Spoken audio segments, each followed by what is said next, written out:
जो मान्यता है उस मान्यता को आधार बनाकर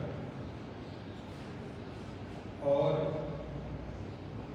उपदेश करने हैं। कल हम लोगों ने देखा हमारे जीवन में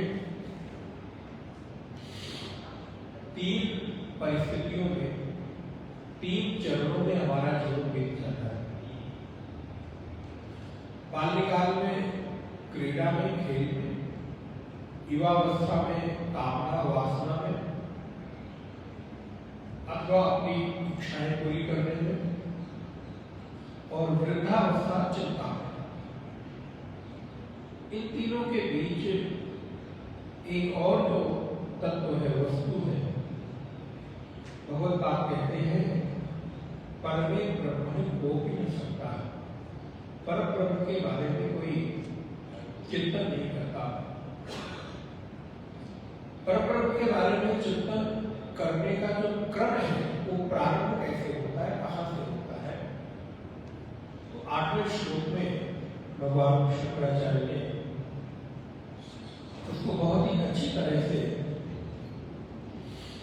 उपदेशित किया और यहां पर 5 प्रश्न उठाए हैं।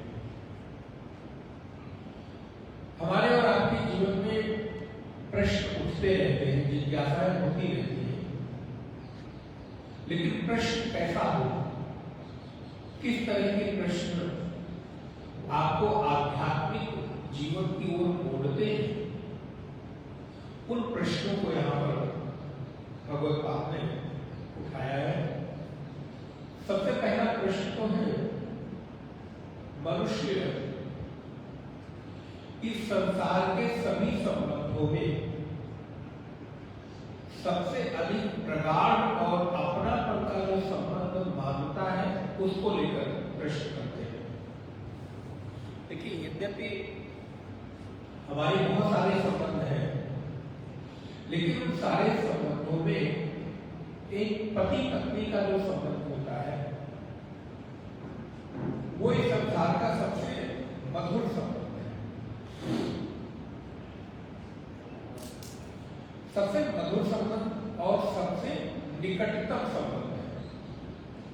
यद्यपि पुत्र के साथ, पुत्री के साथ, भाई के साथ भी संबंध के निकटता की अनुभूति होती है, लेकिन एक स्त्री का पुरुष और पुरुष का स्त्री अर्थात पति और पत्नी है, उनकी जो निकटता है संसार को उससे अधिक निकट कोई और संबंध नहीं बताया गया।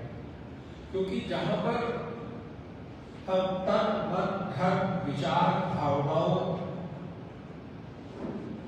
सभी के साथ उसको साझा करते हैं,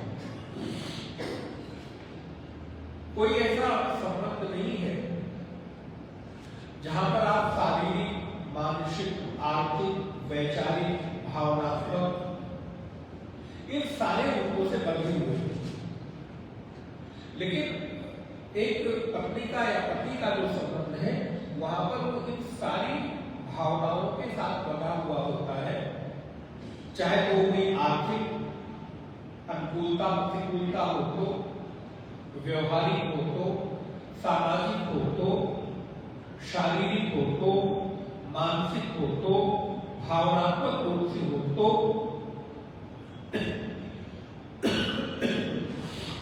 वो उसके साथ साझा करने में कोई संकोच नहीं करता और एक दूसरे के साथ सहयोगी बनकर मिलकर आगे बढ़ते हैं। तो संसार के सभी संबंधों में सबसे निकटतम और मधुरतम संबंध पति पत्नी का है, जहां एक के होने से दूसरा है वो अपने आप मान लेता है। मानो किसी पूजा में पत्नी बैठी है, पति नहीं है अथवा पति बैठा है तो सॉरी कल से है जल है।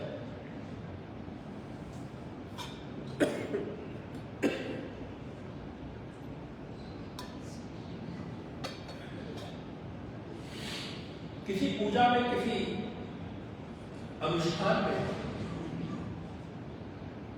पत्नी बैठी है, पति नहीं है, और पति बैठा है तो पत्नी नहीं है, तो दोनों को इस बात का संकोच नहीं रहता या उनको कमी का एहसास नहीं होता और कहते महाराज जी मैं वो नहीं है, मैं हूं पर्याप्त है, अथवा मैं हूं पत्नी नहीं है तो पर्याप्त हो जाएगा। दोनों में कोई भेद नहीं, दोनों एक ही है।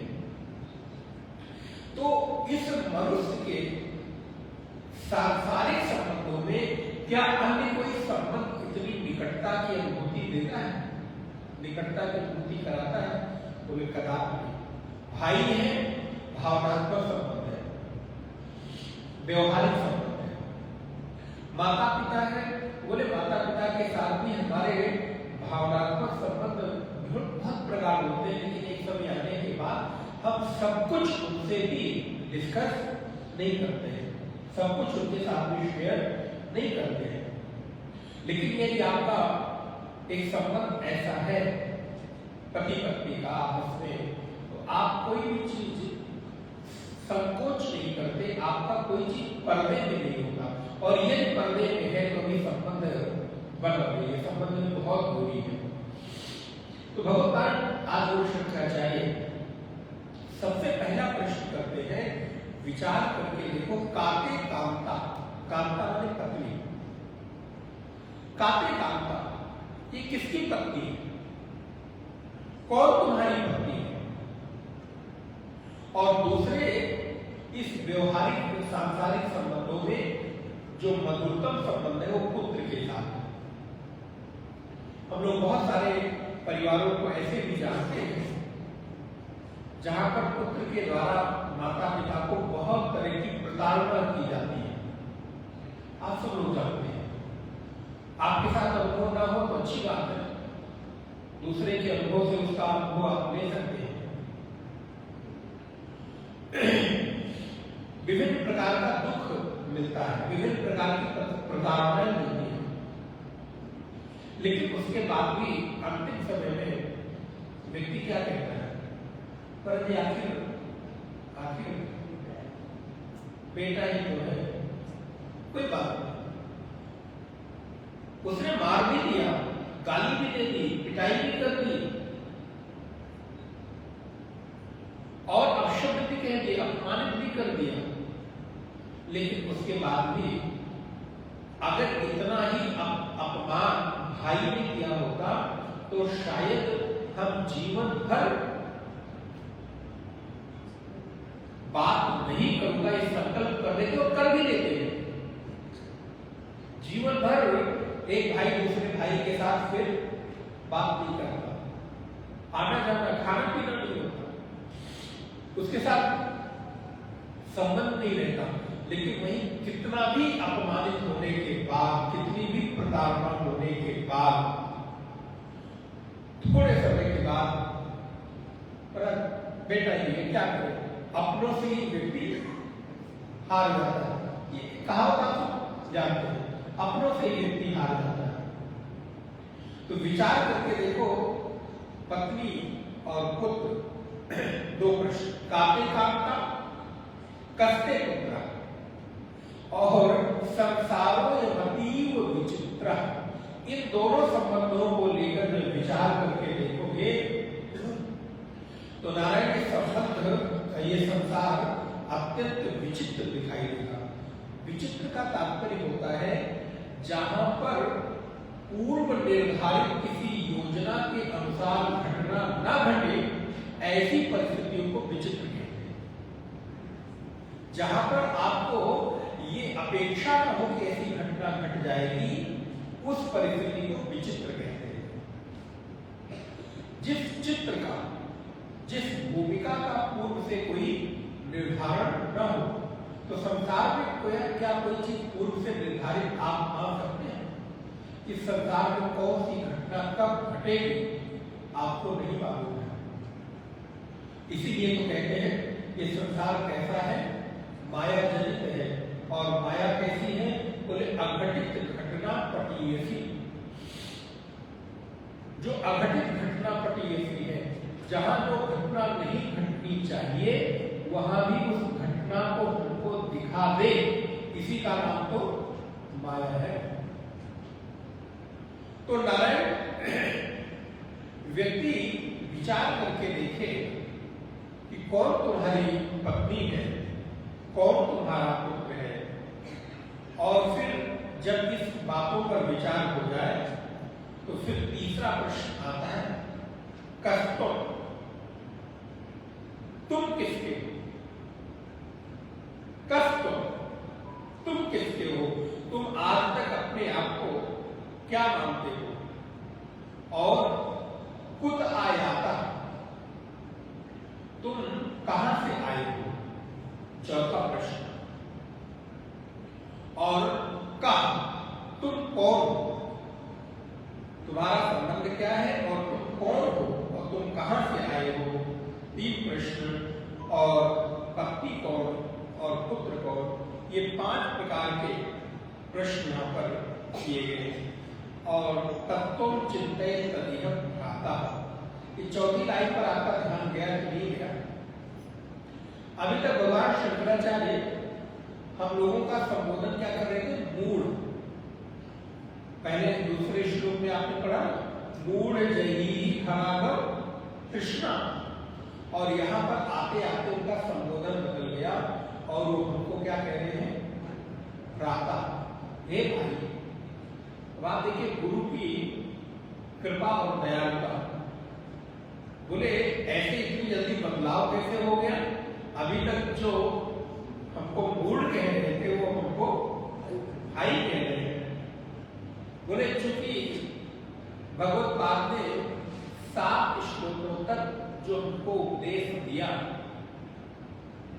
उन श्लोकों के माध्यम से उनको लगने लगा कि इस बताए हुए उपदेश का इसने पालन कर लिया है, विवेक जागृत हो गया है, इसलिए अब विवेक जागृत होने के बाद ये मूढ़ नहीं रहा, क्योंकि जिसका विवेक जग गया उसको मूढ़ अब ये हमारे पंक्ति में बैठने के लायक हो गया, इसलिए अब ये भाई हो गया।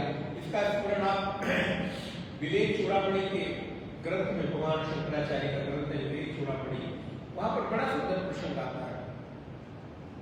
एक बार एक शिष्य बहुत हैरान परेशान होकर भगवान शंकराचार्य की शरण में आया।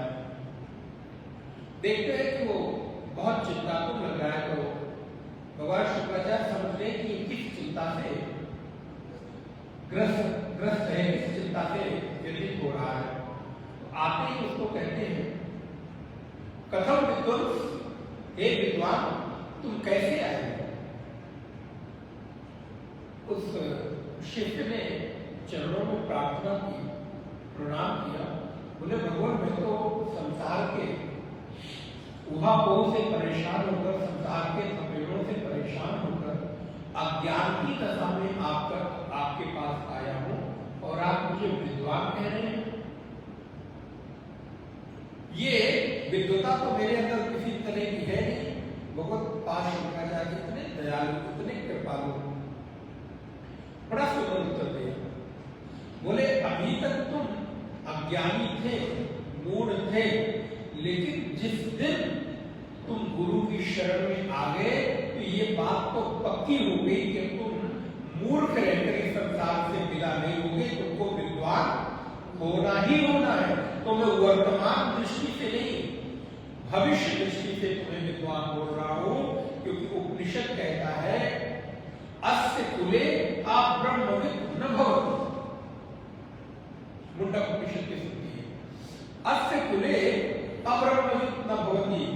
इस कुल में जो भी कोई एक बार आ जाता है तो वो बिना ब्रह्मविद् हुए नहीं रहता। एक बार कोई इस विधा में, इस सत्संग में, इस उपनिषद और वेदांत की कक्षा में प्रवेश कर ले तो ये उपनिषद का प्रताप होता है, ये वेदांत का प्रताप है कि फिर वो उसको विवेकी बनाकर ही छोड़ता है।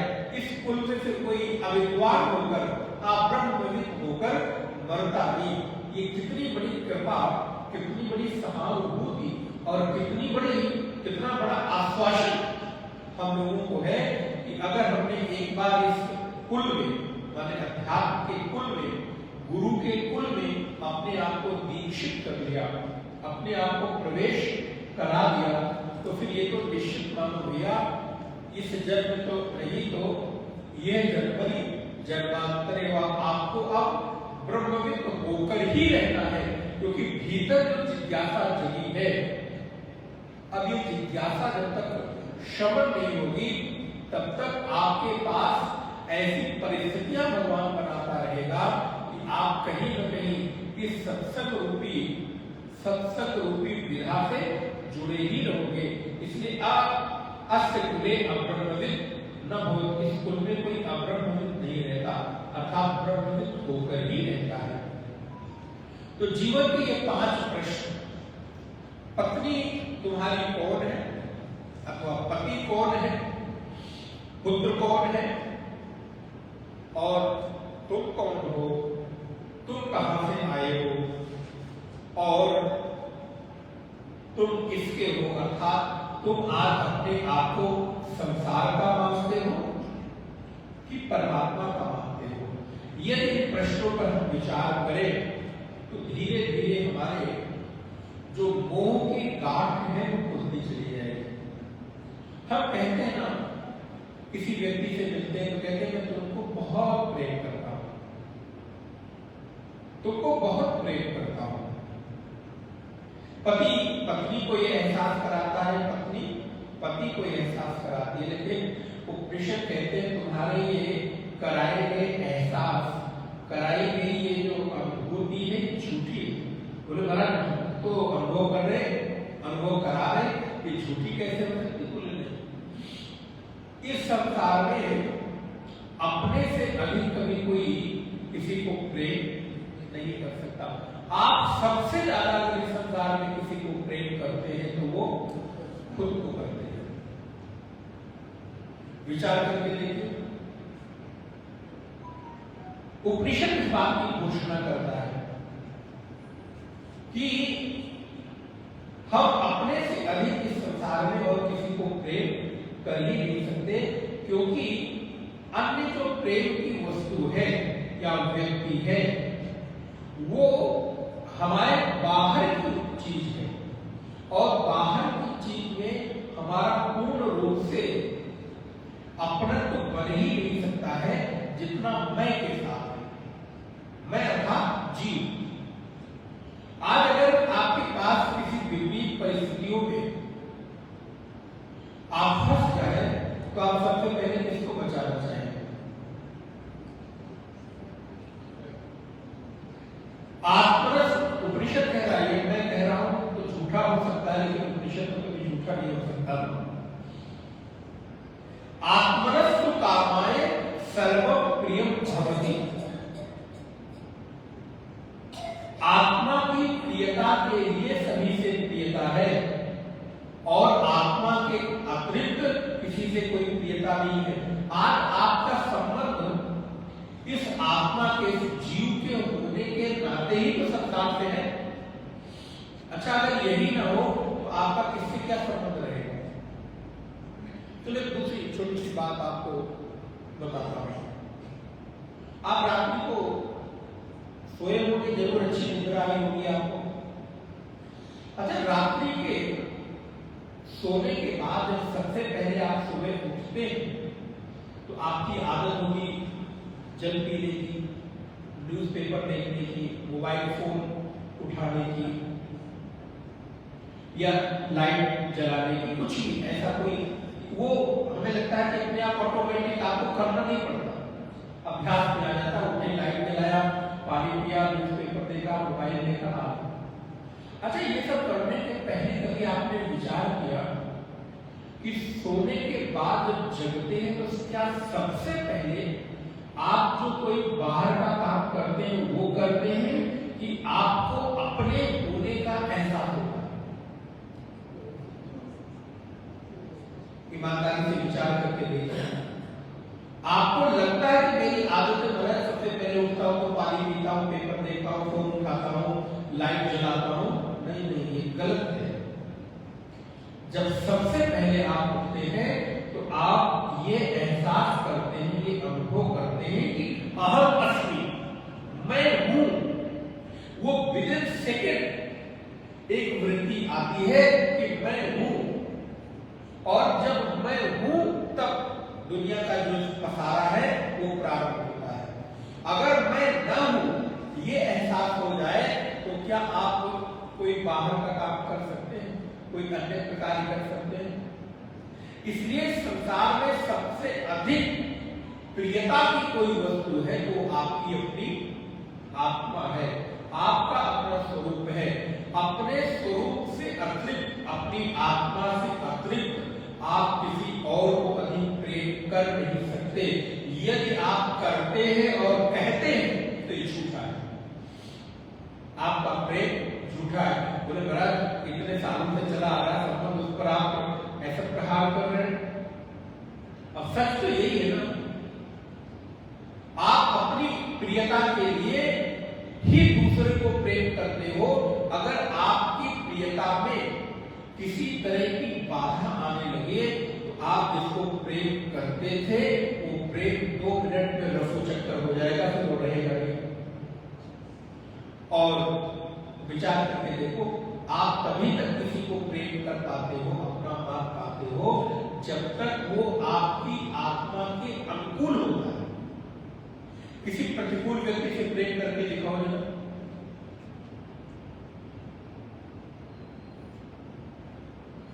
चलिए एक दूसरा उदाहरण लेते हैं। फोन आजकल जो सबको बहुत प्रिय है, थोड़ी देर के लिए भी नहीं छूटता। कुछ गुरु जी का सोचता तो कहते थे कि एक ऐसा बच्चा पैदा हो गया है जो प्रतिक्षण हाथ में रहता है, उसको छोड़ते ही नहीं, और अनायास ही कभी कभी जहां नहीं भी रोना चाहिए वहां भी रो देता है, मतलब वो बोल देता है, बैठे बोले रोने लग गया, फिर उसको जल्दी जल्दी चुप कराते हैं। अच्छा, कई बार हमको पता भी नहीं होता, वो दबाना कोई बटन और दबा देते जल्दी जल्दी है। तो फोन आपको बहुत प्रिय है, और मुझे लगता है प्राय मैं हो सकता है कि सही ना भी बोल रहा हूं, लेकिन सारे काम करने के बाद रात्रि को सोने के पहले जो अंतिम काम है वो क्या है? फोन पर 10 मिनट, 15 मिनट, 20 मिनट, आधे घंटे, 1 घंटे नींद ना आ रही हो तो सारी रात ये एक अंतिम काम व्यक्ति के पास और बढ़ गया। इतनी व्यस्तता की टाइम था भी और उसमें एक और काम बढ़ गया, बड़ा रिप्लाई करना, फोन देखना, मैसेज देखना और ऐसे मैसेज देखना जिन मैसेजों का कोई मतलब ना हो। हमें लगता है 80% मैसेज तो बिना मतलब बेकार हो है। आपको बहुत प्रिय है, 1 मिनट के लिए आप छोड़ नहीं पाते हैं, लेकिन एक समय रात्रि को ऐसा आता है जिस समय आपको बहुत नींद आती है, आपकी आंखें तो बंद होने लगती हैं। ऐसे समय में आपका अत्यंत प्रिय फोन कब कहां, कई बार आपको पता भी नहीं चलता कि उसके रखने की जगह भी उसको रख पाऊं और आपके हाथ से छूट कर कभी हुआ कि नहीं हुआ मालूम नहीं और वो गिर जाता है और आप सो जाते हैं। अभी आप तो कह रहे थे कि आप इसको बहुत प्रेम करते हैं तो आप छोड़ नहीं सकते हैं, यही था। लेकिन वो कब छूट गया और महाराज मैसेज लिखते लिखते हो सकता आधा मैसेज आपने लिखा हो, पता नहीं आपके साथ हुआ नहीं, मेरे साथ एक आध बार जरूर हुआ है कि किसी को रिप्लाई कर रहे हो, मैसेज आधा लिखते लिखते वो टाइपिंग आ जाता है ऊपर, तो सामने वाला वेट कर रहा है कि रिप्लाई कर रहे और पता चला इतनी गहरी नींद आई कि फोन छूटा और सुबह नींद हुई। अब क्या हुआ? बोले जिस वस्तु को आप इतनी जोर से पकड़ कर रखते थे, छोड़ना नहीं चाहते थे, वो छूट गई और आपको उस छूटने का कोई दुख भी नहीं है, क्योंकि आपको लगता है कि आत्मनस्तु कामाय सर्वम प्रियम भवति। फोन भी मुझे तब तक प्रिय है जब तक वो मेरी अनुकूलता में है, मुझे ठीक लग रहा है। लेकिन जिस दिन जिस क्षण हमको लगने लगा कि अब हमें इसकी आवश्यकता नहीं रही, नींद आ गई, वो फोन भी छूट गया, आपको पता भी नहीं कौन ले जाएगा। आप सोचिए, आप कहते हैं ना हमसे कोई चीज छूटती नहीं, महाराज क्या करें? घर नहीं छूटता, संतान नहीं छूटता। आप सोचो आप कितने बड़े विरक्त हो, 8 घंटे सब कुछ छोड़कर और ऐसे गहरी निद्रा में चले जाते हो। कहते सोया और मरा व्यक्ति एक जैसा होता है, सब कुछ छोड़कर, लॉकर की चाबियां छोड़कर, घर का दरवाजा छोड़कर, गाड़ी की चाबी छोड़कर, बड़े बड़े ज्वेलरी और पैसे छोड़कर, यहां तक तो ठीक था, यहां तक आपका अपना शरीर का भी ध्यान नहीं रहता, उसको भी छोड़कर आप कहां चले जाते हो? आपको पता है कौन ले जाएगा? कुछ भी नहीं मालूम। आपके पास छोड़ने की सामर्थ्य है, बस आपने उसका उपयोग करके अभ्यास नहीं किया।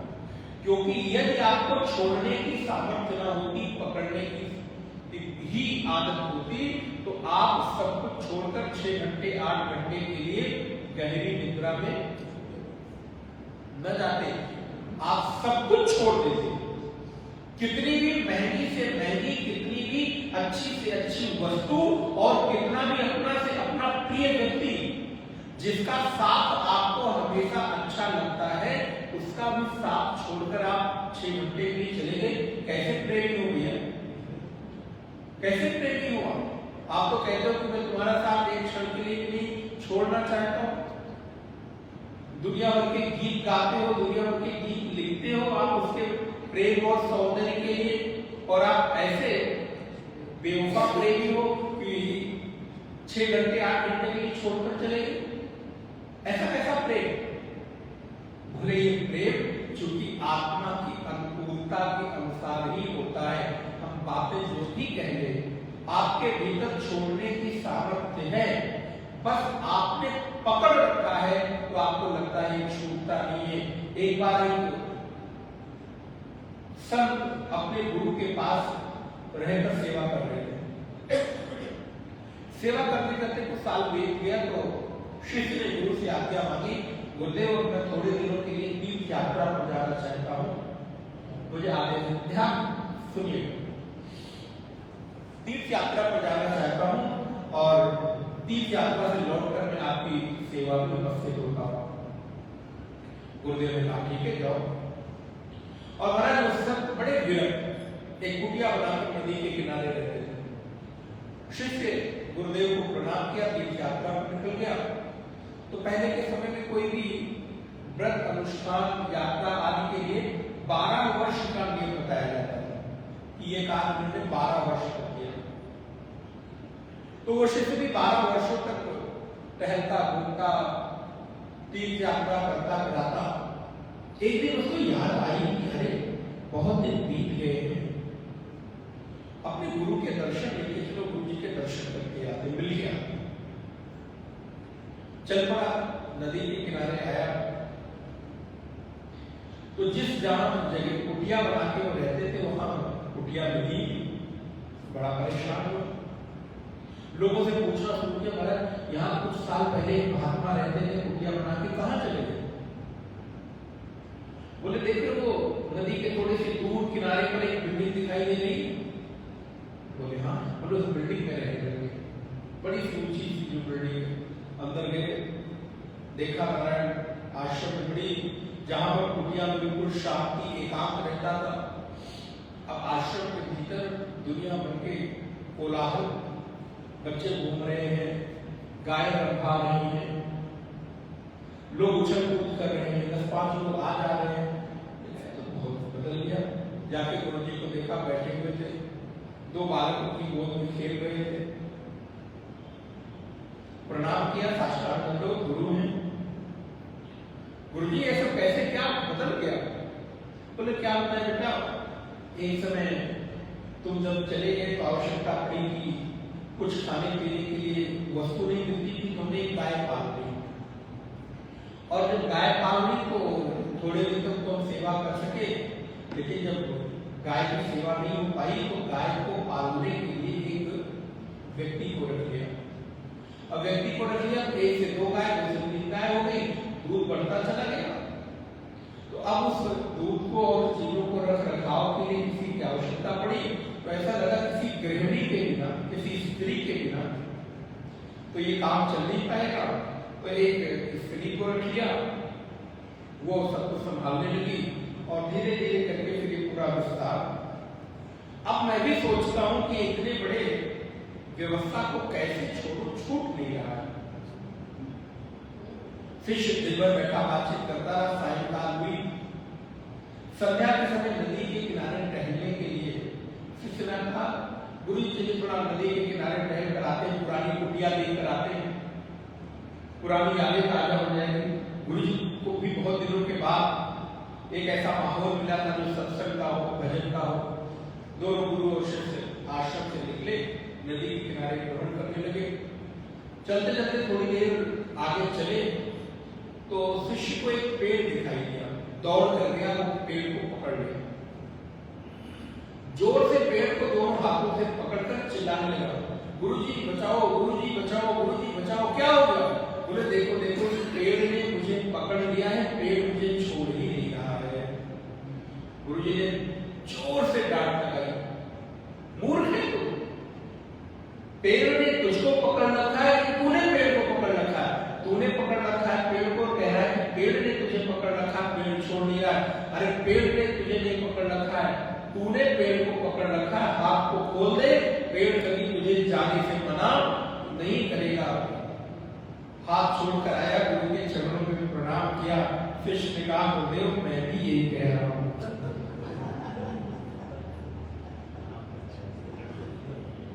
मैं भी यही कहना चाह रहा था, मैं यही आपको कह रहा हूं कि आपको, आपने कहा ना कि सपने मुझे पकड़ रखा है, छोड़।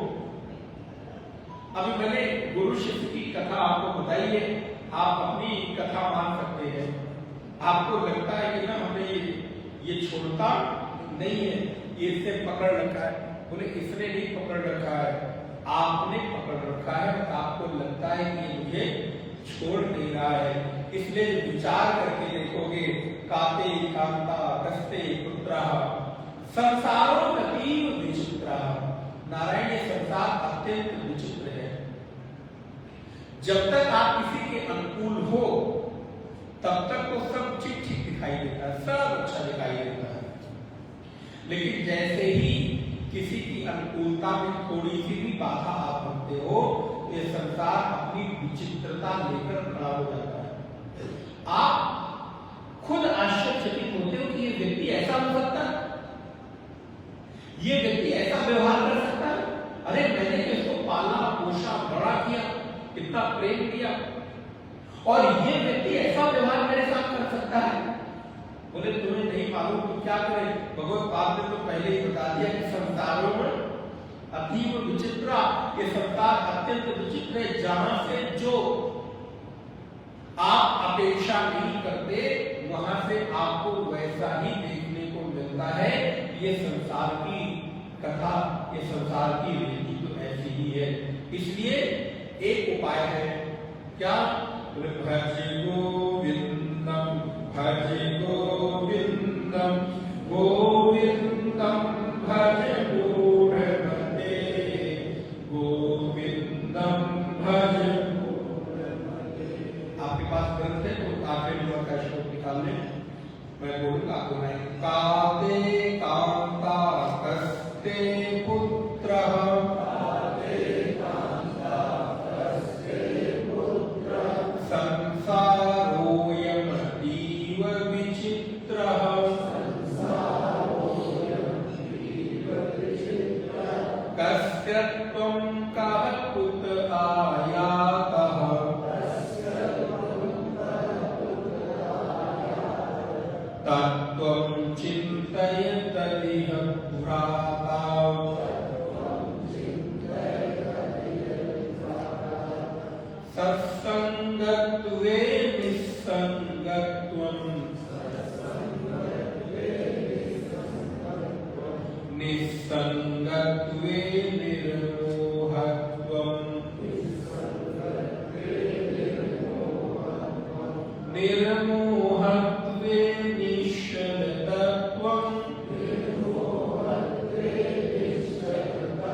कितना मीठा मधुर संबोधन है। हे भाई, गुरु शिष्य को कह रहे हैं, हे भाई आप तो कितनी करुणा होगी, आप इन श्लोकों को ना निर्जीव निष्क्रिय प्राण की तरह मत पढ़े, इनमें सोचे सजीवता है। अब आप इसको अगर ऐसा पढ़ते हैं, तत्व चिंतन तदीय भ्राता, भगवत पाद स्वयं कह रहे हैं, हे भाई तुम ये सब छोड़कर क्यों नहीं उस ब्रह्म का चिंतन करते हो, क्यों नहीं उस तत्व का चिंतन करते हो जिस तत्व के चिंतन से तुम्हारे जीवन की सारी आसक्ति टूट जाएगी। कल ही मैंने आपको निवेदन किया, छोड़ने से अधिक पकड़ने की चिंता करो। जब आप पकड़ने की चिंता करोगे तो जो आपके हाथ में पहले से पकड़ी हुई चीजें हैं वो अपने आप छूट जाएगी। जैसे यदि आपके हाथ में टॉफी रखी हो, आपके बाद देखते ना बच्चे ने खिलौना पकड़ रखा हो, तो खिलौने को छुड़ाने के लिए आप क्या करते हैं, उसके हाथ में टॉफी चॉकलेट रख देते हैं, तो खिलौना छुड़ाना नहीं पड़ता, वो खिलौना अपने आप छूट जाता है। वैसे ही संसार रूपी, हम लोग तो बच्चे ही हैं, अब आप हो सकता बड़े हो गए हो, लेकिन अध्यात्म की दृष्टि में तो भी हम सब बच्चे ही। हम लोगों ने भी ये संसार रूपी जो झुंझुना, संसार रूपी एक खिलौना पकड़ रखा है, इसको छुड़ाने के लिए भगवत पाद ने ब्रह्म रूपी तत्व रूपी वो मिष्ठान हमारे हाथ में रख दिया है। बोले ये अपने हाथ में पकड़ लो तो संसार रूपी खिलौना स्वयं छूट जाएगा। यदि हाथ में हीरे जवाहरात आ जाए तो कंकड़ पत्थर का वजन ढोना चाहोगे क्या? बोले महाराज अभी तक बहुत कंकड़ पत्थर मिट्टी ढो लिया, अब हाथ में हीरे आ गए, सोने आ गए, चांदी आ गई, तो अब इसको क्यों ढोना? क्योंकि जैसे जैसे हमको बहुमूल्य वस्तु मिलती जाती है वैसे वैसे जो पहले की चीजें वो छूटने लगती है। और ये आपने किया भी है, ऐसा नहीं आप यहां तक पहुंचे हैं तो बिना छोड़े। आप सोचिए कितनी ऐसी चीजें थी जिसको आप कभी जीवन में छोड़ पाएंगे इसकी कल्पना भी नहीं थी, लेकिन आज छूट गई थी और आप यहां बैठे हो।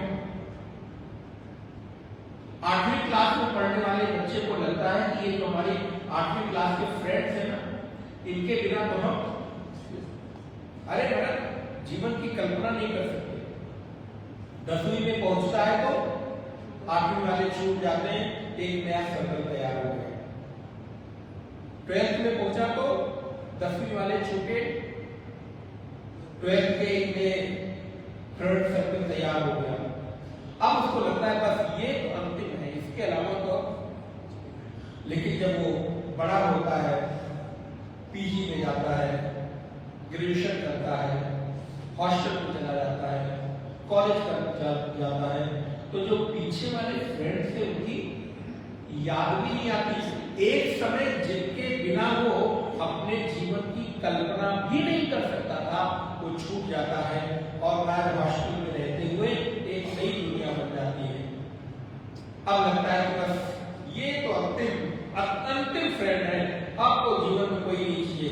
लेकिन जैसे ही पढ़ाई पूरी कर नौकरी में आप जाते हैं, ये आपके जीवन का एक स्टेप बाय स्टेप जिसको आप छोड़ना नहीं चाहते थे, आपको लगता था इनके बिना हमारा जीवन अधूरा है, मैं कैसे रहूंगा, जिंदा नहीं रह सकता, वो सब छूटते चले गए। नौकरी किया तो पढ़ाई वाले सारे लोग छूट गए, एक वहां एक अपना नया सर्कल तैयार हो गया। और जब धीरे धीरे शादी विवाह हो गई तो पता चला कि धीरे धीरे हमारा पूरा जीवन सिमटता चला गया, बस कुछ ही लोगों तक सिमट कर रह गए जिसके बिना हम अपने जीवन को अधूरा समझते थे। आज वर्षों बीत गए, 10-20 साल बीत गया होगा, अब शायद कह रहे हैं, अभी सुन रहे हो तो आपको बचपन के किसी मित्र की याद आ गई हो, लेकिन मिले हुए हो सकता है मिले तो चेहरा भी पहचान, क्योंकि आप भी बदल गए, वो भी बदल गए। इसलिए नारायण जीवन की इस पकड़ में जो हमें लगता है कि हमने पकड़ रखी है, छूटेगी नहीं, आपके भीतर छोड़ने की सामर्थ्य है, बस आप उसको प्रयास करके देखो। जिसको छोड़ना नहीं चाहते थे वो छूट गए और आज आप जीवन जी रहे हो, आनंद के साथ जी रहे हो।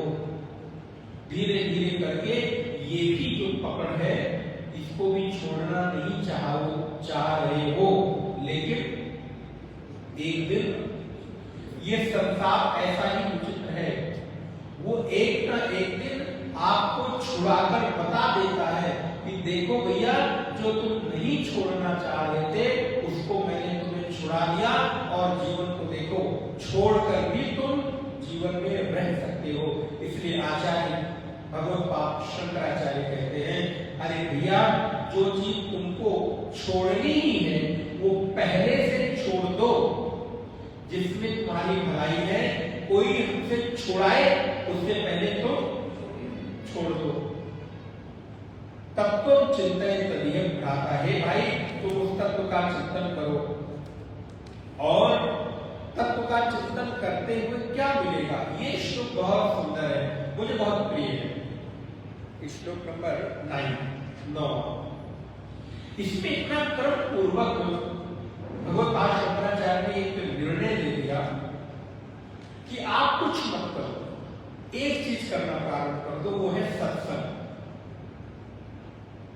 अच्छा, इसमें से बहुत सारे सत्संगी ऐसे होंगे जो हमें लगता बहुत दिनों से सत्संग देखा, बहुत वर्षों से पूर्व के गुरुजनों को उन्होंने श्रवण किया होगा, गुरुदेव को हो सकता है श्रवण किया हो। बहुत सारे लोग, कोई है यहाँ जिसने गुरुदेव को श्रवण किया? 3-4 लोग।